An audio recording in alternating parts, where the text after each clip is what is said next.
before I begin, at some points in the speech I'll say FTAs instead of free trade agreements, just to be clear.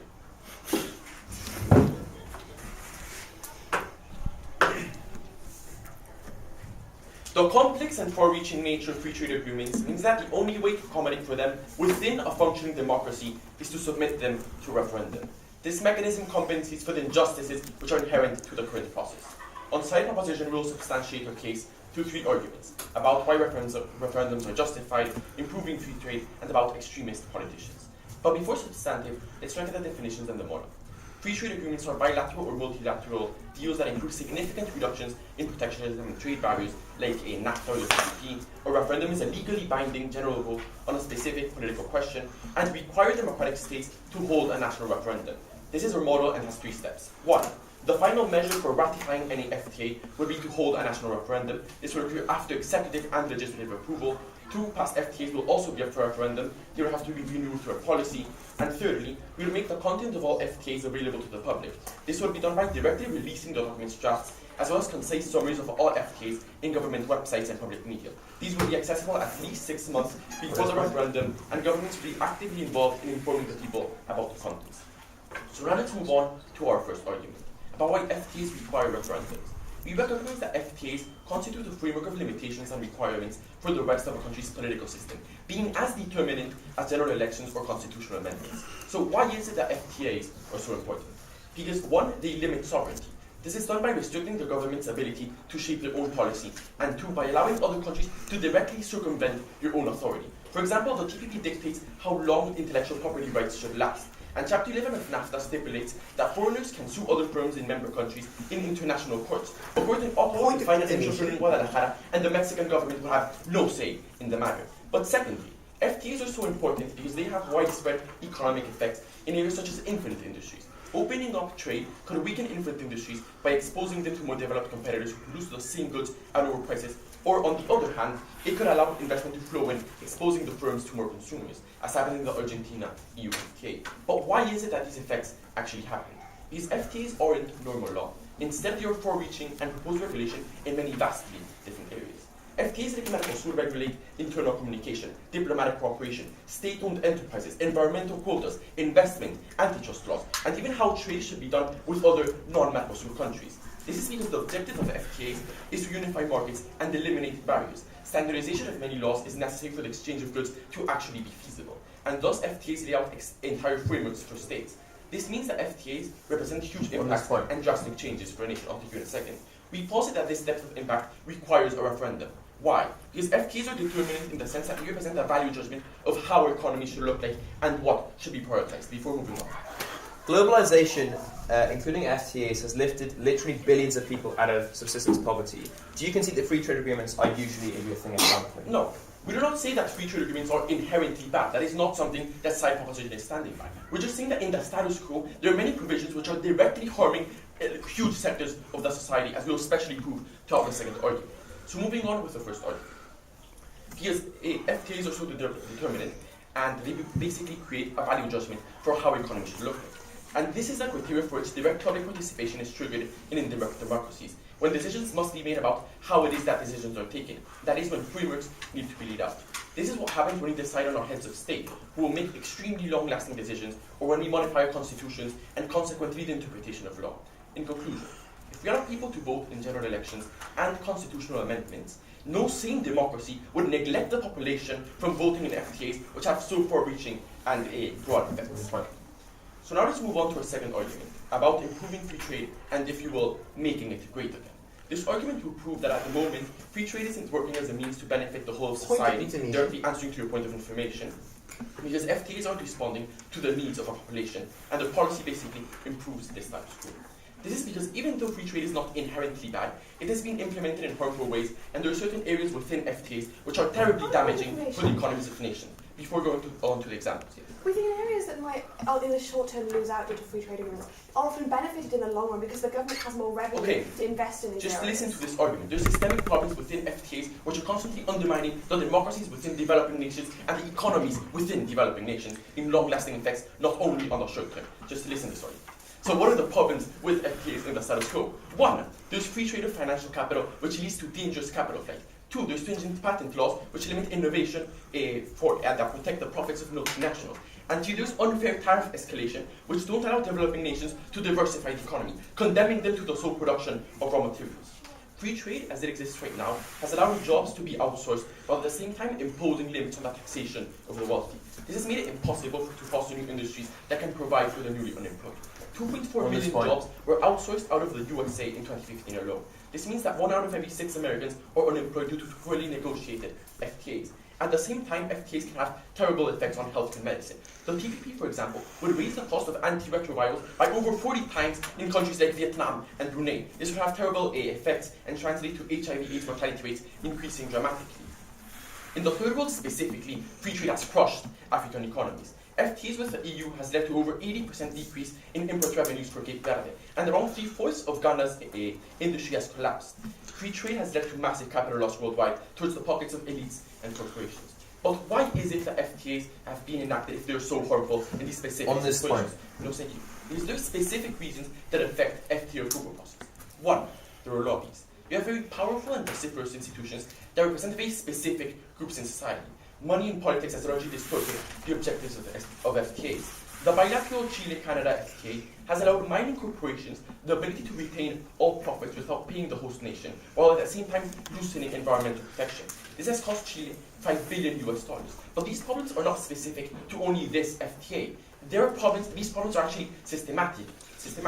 21 out of 30 FTAs in African countries contain very similar provisions to this one, loosening environmental protection only to benefit these huge multinationals, which take the revenues back to the host nations. On a point of information. But secondly, no thank you, bad FTAs are also passed because of governmental elites. The people who hold power in government, those who actually negotiate these free trade deals, belong to a financial elite with vested interests in manipulating free trade so that it benefits them at the expense of the electorate. Philippine President Arroyo signed a TIGA, a Southeast Asia Free Trade Agreement, without so much as a congressional approval in 2009. And for the past 25 years, all of the United States trade representatives have been former CEOs or high executives of big multinational corporations who think that this is simply outrageous and we cannot tolerate it. So how is it that FTAs actually correct the status quo? One, we're improving local politics. We think that sitting parties will have a huge incentive to negotiate appropriate terms for FTAs because a failed referendum will be perceived as a huge political defeat. They will be seen as too weak to obtain good conditions at the negotiating table. Two, we're enfranchising voters. By having people vote on an issue, they have a vested interest to participate in the democratic process. This way we improve FTAs through public debate and legitimize FTAs in the eyes of the population. But thirdly, we're correcting the asymmetry in bargaining power between big and small nations. Policymakers will be faced with a choice of either A, keeping FTAs as they are, which means they won't pass, or B, making compromises in order to get benefits by dropping the most harmful areas of FTAs. This empowers weaker nations at the bargaining table, leading to better deals for the whole population. Overall, FTAs are determinant in the development of a nation. Healthy democracies must put them up to referendums, and their policy improves harmful FTAs. We propose the motion.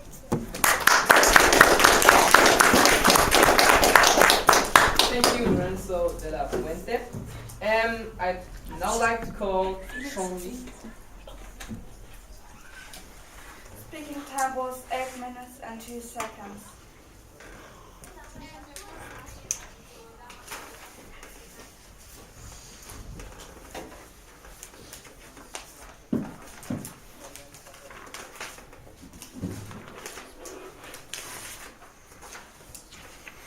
I'd now like to call Sean Lee to give his speech.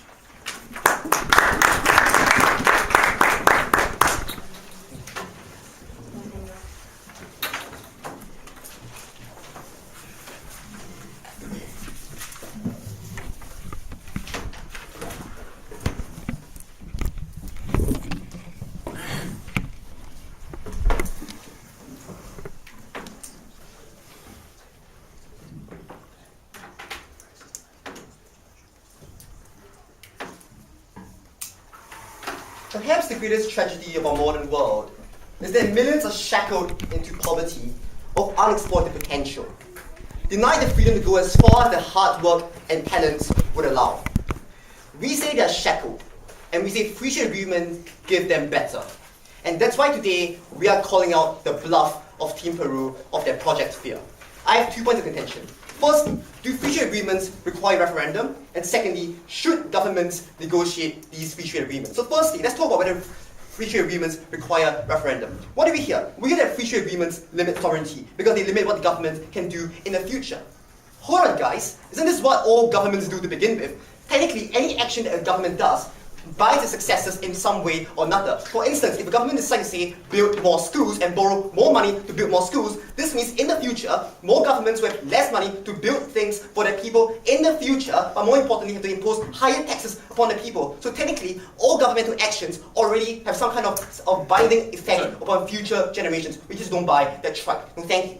But more than that, we say that the second point on how But more than we say that they've not yet shown us the qualitative difference between what the government is doing now and the kinds of constitutional amendments that it already has the power to enact. We say governments already have the ability to say change constituency boundaries, for instance. We say no thank you, the government has the power to do a lot of things that are very controversial in nature. You have to show us why is free trade agreements and solely free trade agreements are so special and unique that the governments don't have power to enact these kinds of changes. With that, we think this is settled. Secondly, let's talk about whether governments should negotiate free trade agreements. So what do we hear?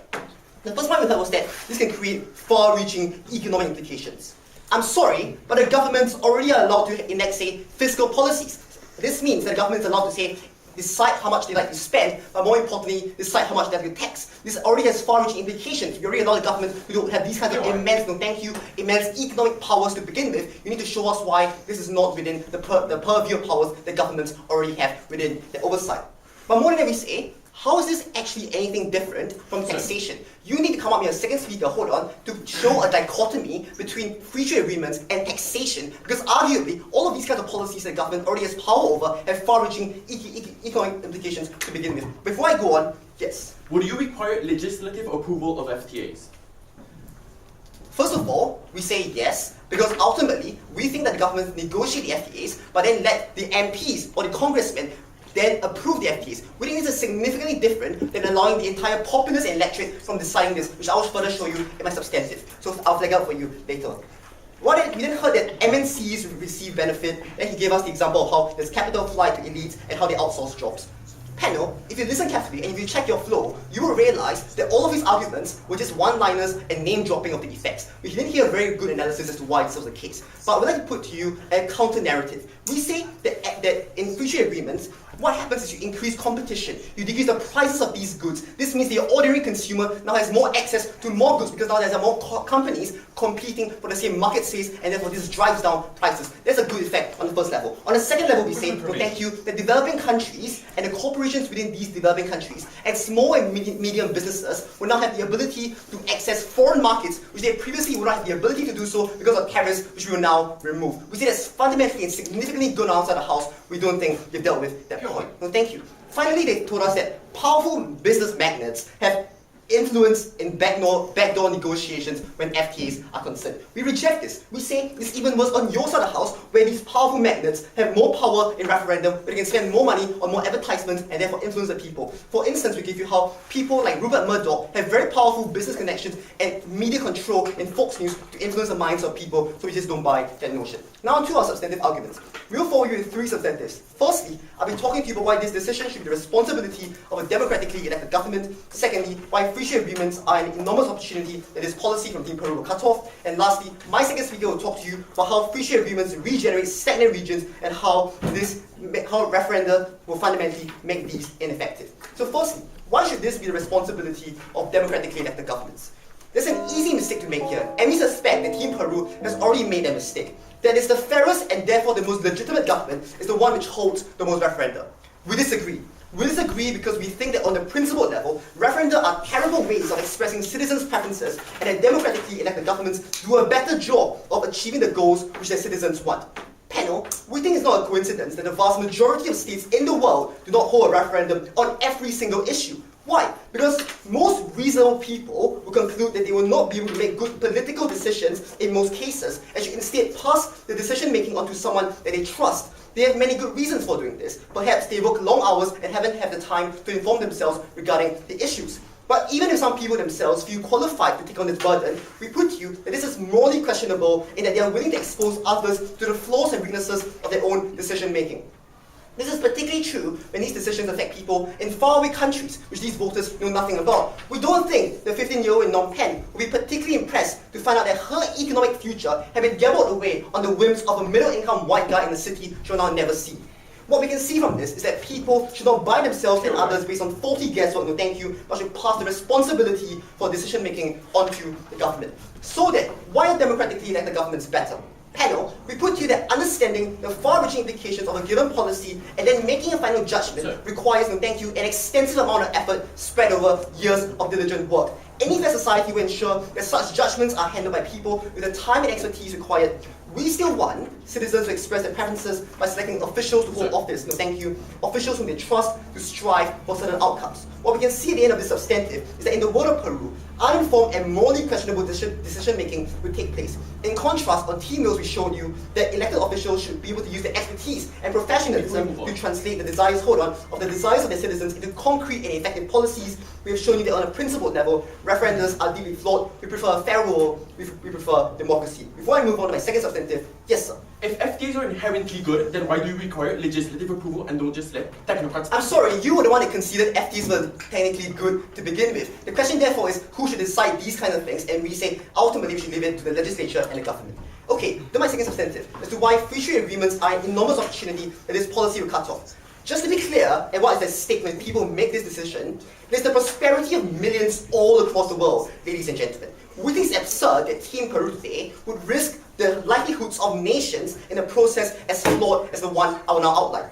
So why would referenda lead to fewer FTAs? We say firstly, governments lose the incentive to negotiate FTAs. Why? Because negotiating an FTA takes a very long amount of time. For instance, the FTA between the United States and Panama took 8.5 years to negotiate. Given how uncertain the ratification process via referendum is, that's to say, the governments could invest vast resources to negotiate an FTA, but end up still being rejected. And we say this is politically embarrassing, and therefore disincentivizes the government to negotiate further FTAs in the future. Onto the second level, we say the model of referendum results in few FTAs because we say many of the benefits of these agreements materialize in the long term into the future generations, and therefore people cannot see the vast benefits that accrue and therefore are more likely to vote no. Finally, we say that the complexity of the information of FTAs mean that it's very likely and easy to be abused and manipulated by demagogues like Nigel Farage and Donald Trump and Gert Wilders into their own political agendas, and therefore cause the propensity of a rejection much higher.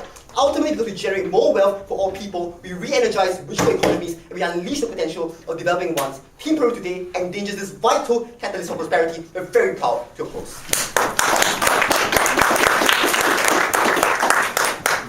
Thank you, Sean Lee, for your speech.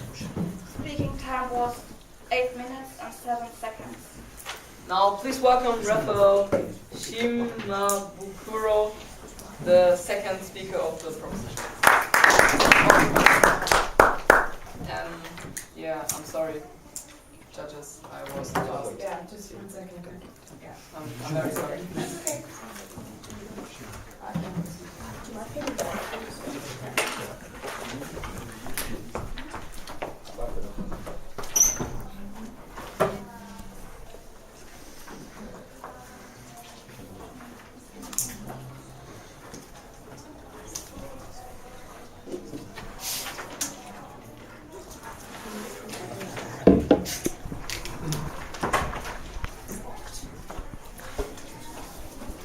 I can just wait.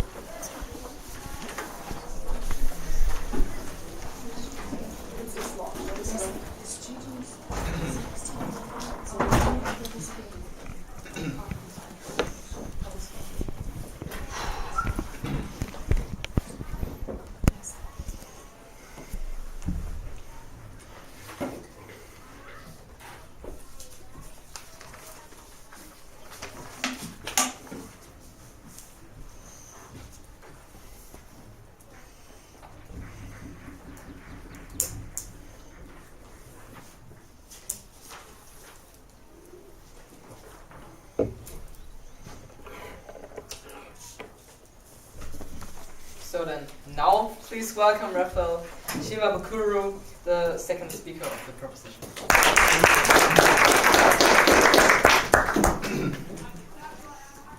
Mr. Speaker, side opposition lives in a really naive world. In their world, all FTAs are always intrinsically good. In their world, the trade representatives that just got 40 million severance packages from BP now get into office and try to work for the working classes of Detroit. In their world, the lobbyists are pouring millions of dollars into the political process to improve the lives of minorities in inner cities. We don't believe that is the case, and it's precisely because of that naivety they will ultimately lose this debate. They will present an argument about exactly how, under our side of the house, extremist parties are trumped. But before doing so, I would like to refute 3 different ideas. First of all, I'm going to talk about principle and the role of democracy. Second, I'm going to talk about what are the actual effects of free trade as it exists right now. And third, I'm going to talk about what's the political process going to be like under our side of the house. So let's go to the first idea, the idea about principle. So Lorenzo already told you how free trade agreements, no thank you, it laid a framework for the economic decisions. How when you sign a free trade agreement, it was like signing a constitutional article in the sense that you could not change it later. So what did they respond to that? They said, well, all decisions, mean that you won't take certain actions in the future. But that's incredibly simplistic. Why is that? Because when you take a free trade agreement, you cannot change your actions by law. When you pass a budget, you can do so. What do I mean by this? Budgets can be renewed every year. Whenever a new government comes into power, they can, change the budget. However, free trade agreements cannot be renewed every year. Once a free trade agreement is signed, it is almost final, and getting away from it is a huge mess. In any case, free trade is so much more like constitutional amendments in the sense that it can be changed later. You have not responded. Would you even allow referendums or constitutional amendments, or do you think technocrats should do everything in a democracy? So that's the whole point of fiscal policy. Fiscal policy, can be changed later. So now we've established why our principle still stands, because their very weak reputation didn't even address the nuances of her case. Let's actually go to the important parts. Before doing so, one point you should always remember, the point about value judgments, they never try to refute. What they're assuming today is that there is this intrinsic good, and this really relates to the next point, that there is this intrinsic good that some things are just objectively truth or objectively good, and that's why technocrats should decide. However, we don't believe that is the case. Why is that? Whenever you sign a free trade agreement, there are winners and there are losers, and your own examples prove that.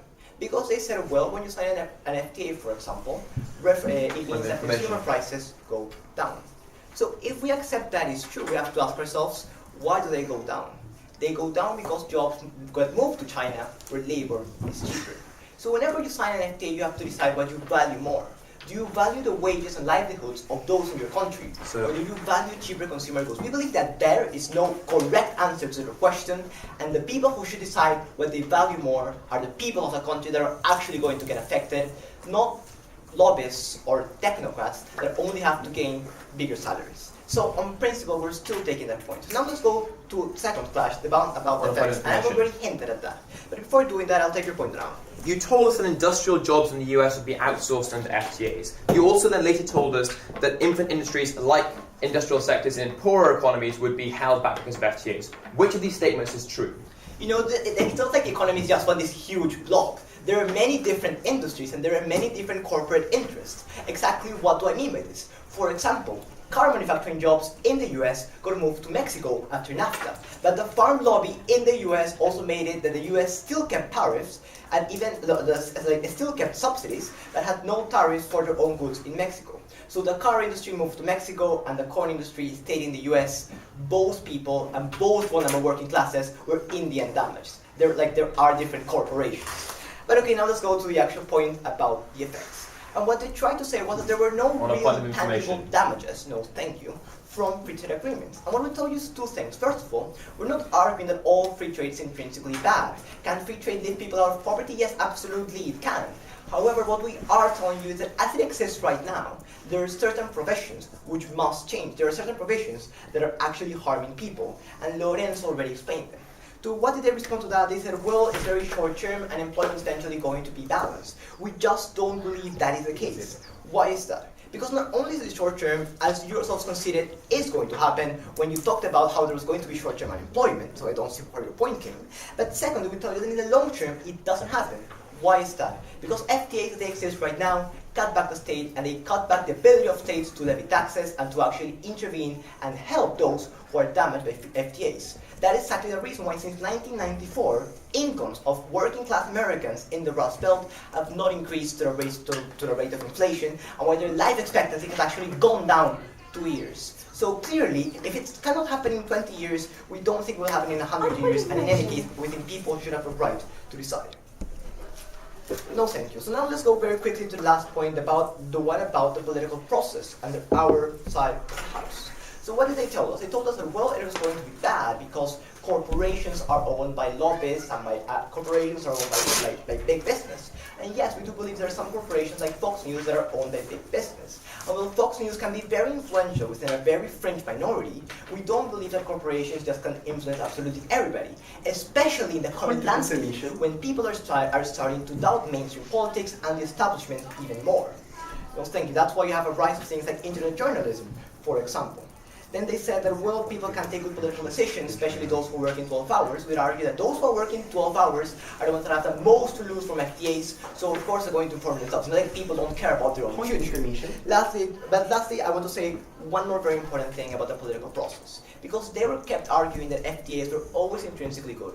However, they were also telling us that they would require legislative approval. This doesn't make sense. And by saying they would require legislative approval, they're conceding that FTAs can be very bad and that there should be some checks. Then the question in the comparative should be, who should make the checks? The politicians that get millions of dollars from lobbyists and corporations, or the people that have most to lose from this? Now we've established, let's go very quickly to the last argument, the one about Trump and extremists. No, thank you, I won't be taking any more points. This argument proves that a referendum for free trade effectively mitigate the rise of extremist parties. It's very clear this is a problem right now. It's happening all over the world. Places like people like Trump, Le Pen, and Fujimori. There are two mechanisms why free trade feeds into this. Firstly, because there is a lack of options. Virtually all establishment politicians in the status quo support FTAs, from the Conservative and Liberals in Canada to Tory and Labour in the UK. What this means is that people who would not otherwise support extremists have to go to them if they oppose free trade.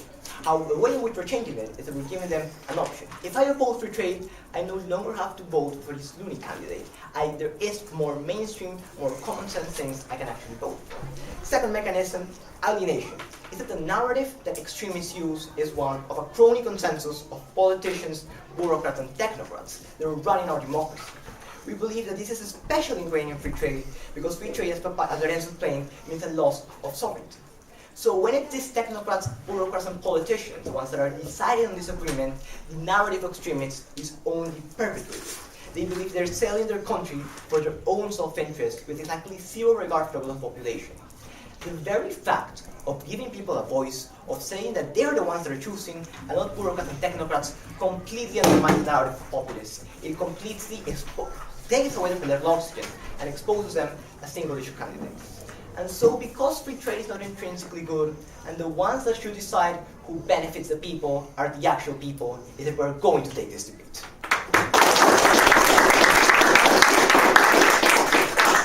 Thank you, Rafael, and Shivam for your speech.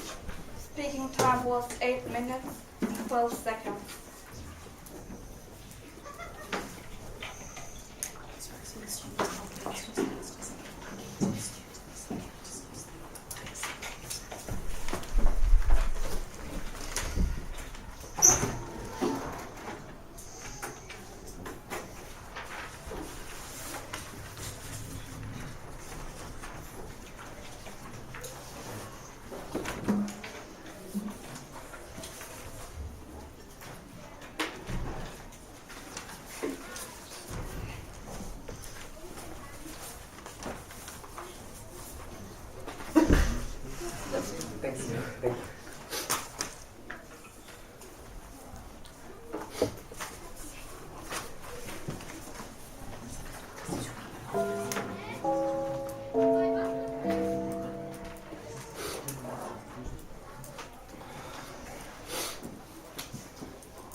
Please welcome Alan Lloyd, the second speaker of the opposition.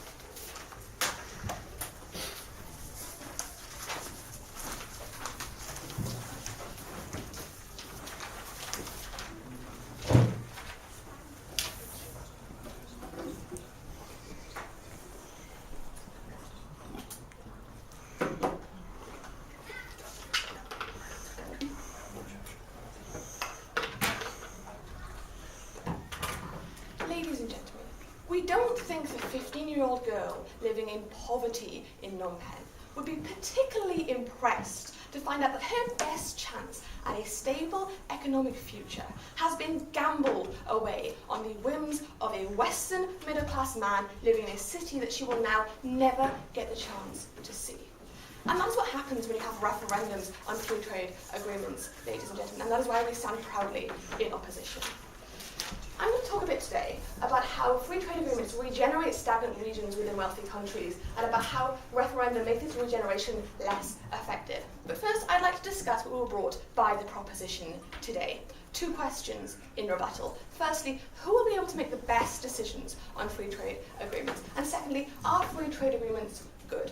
So who will be able to make the best decisions on free trade agreements? What we've shown you, ladies and gentlemen, that in democratic states across the world, we have elections every 4 or 5 years to elect politicians because people in these countries can see that they can't make the best decisions on policies and they want to put their trust in a politician who they believe will represent them and their views. We think elected officials should be able to use their expertise to translate the desires of the citizen into concrete and effective policies, and that is why we think they are legitimate in doing so with free trade agreements. We were told from the proposition about sovereignty and widespread effects and values of economy, and about how these make free trade agreements different. And we were told that we had no response to this. We actually gave no thank you 2 responses, but I'll also add a third.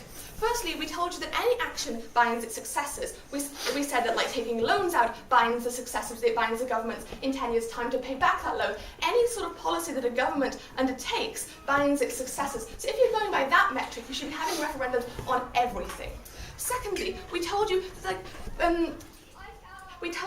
governments are already allowed to do this. They're allowed to change constituency boundaries. They're allowed to do things that might affect their sovereignty because we think that they can make the best judgment decision on that case. But a third response is that if we say that if anything changes the values within society, so they told us about the values of the economy, if anything changes the values in society, and if that is a justification to have referendums on them, we should be having, again, referendums on everything, because the vast majority of policies that governments pass change the values of society. So we think that stands. We were also told about lobbyists. So we told you that lobbyists have more powers when you have referendums, because we think the people are more susceptible to headlines in the newspapers about free trade agreements are going to take away all your jobs. It's going to let the immigrants come in. You know, it gives people a narrative to disagree with free trade agreements. And we think that it gets worse with free trade agreements, especially when they're talking about government elites making decisions for their own companies. Because we think in the cases that you're talking about, where these government elites are so powerful, no thank you, they probably own and associate with a lot of the media companies and get their viewpoints across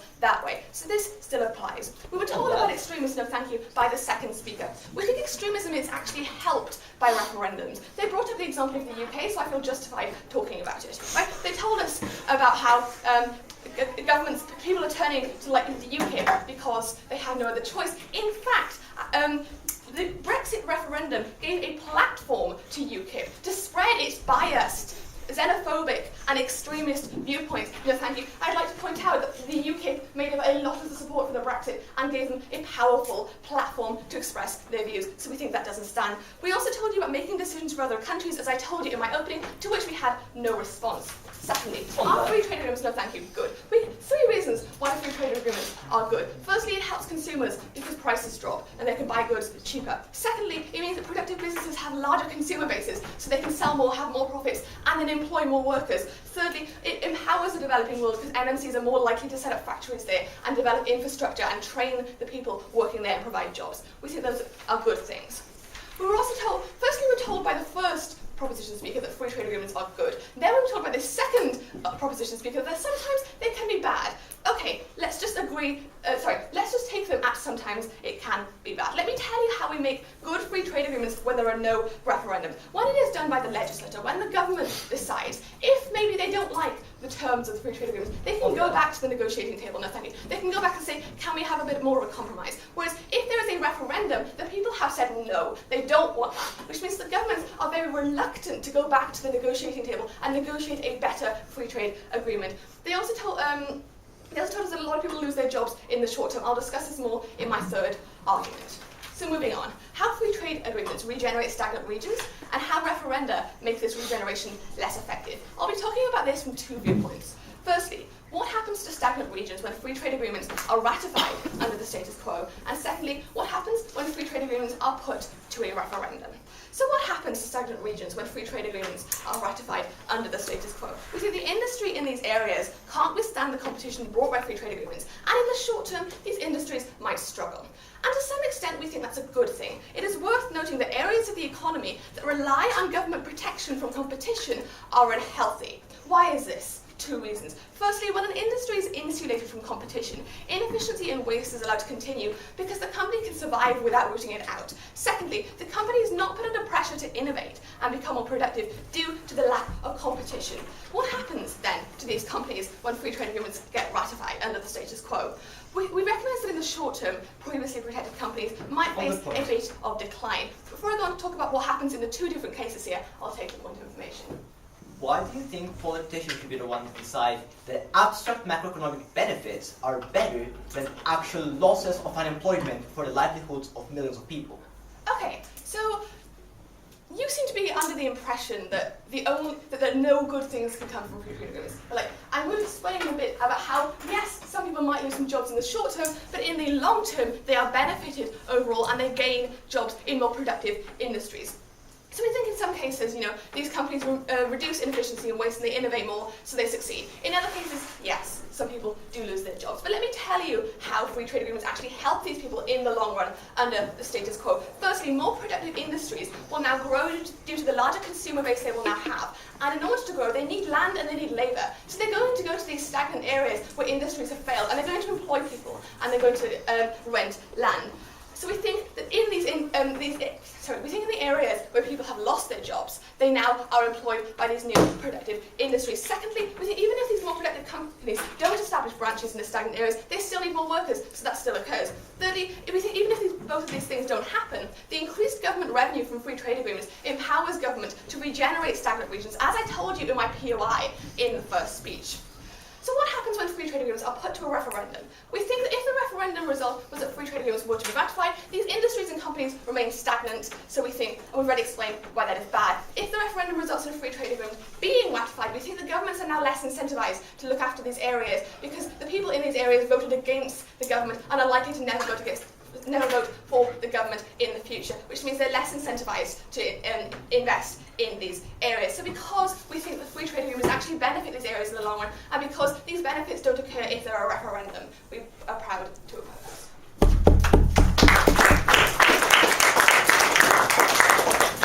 Thank you, Anna Lloyd, for your speech. Speaking time was 7 minutes and 53 seconds.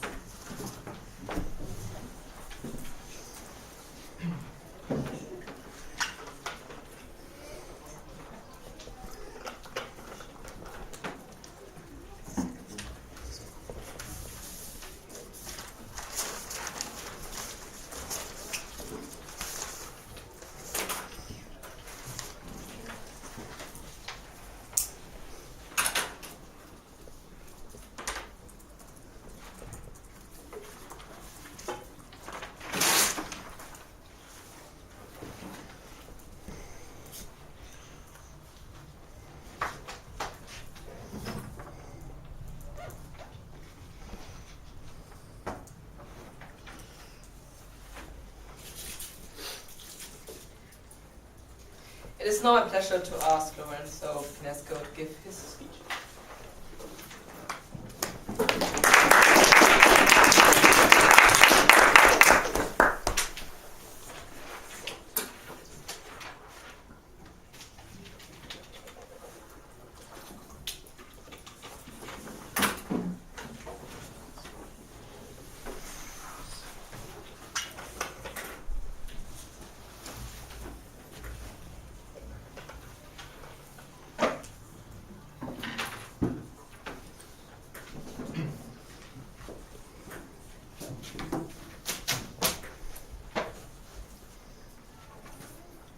The question in this debate is not whether FTAs are inherently good or bad. The question is, who should be the arbiter of which FTAs we want a country to have? Side opposition concedes that the legislative process is oftentimes corrupted by large corporations and corporate interests that don't allow politicians to represent the will of the people. So the question then becomes, why should these politicians be the ones making the decisions?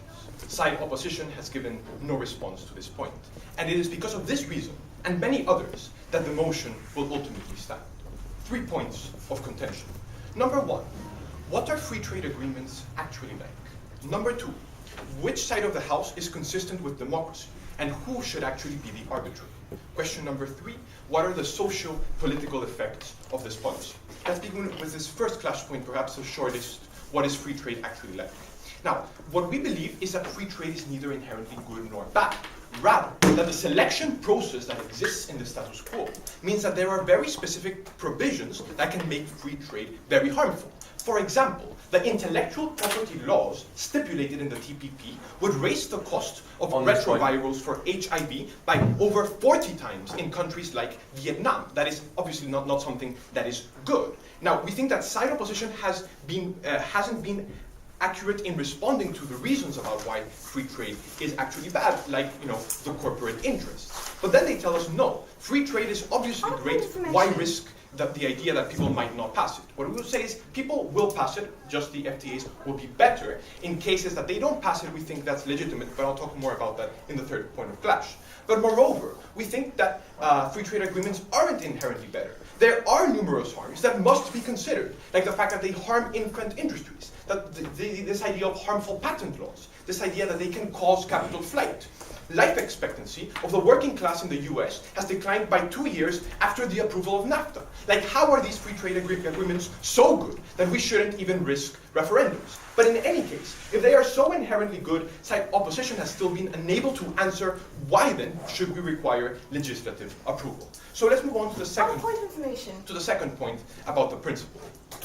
What we told you is that this policy affects not only the government's future, but also the government's future ability to A, prioritize values, and B, modify these decisions. Point of information, sir. No, thank you. The response from side opposition was that all other government policy was also like judgment and prevented future decisions. We say that this is completely different. Like, first of all, the decision to build schools isn't as ingrained with corporate interests. Secondly, we told you that these FTAs would create limitations for the sorts of values that you want to prioritize in the long term. Because once you have signed an FTA with another country, it's not really easy to renegotiate if the other country's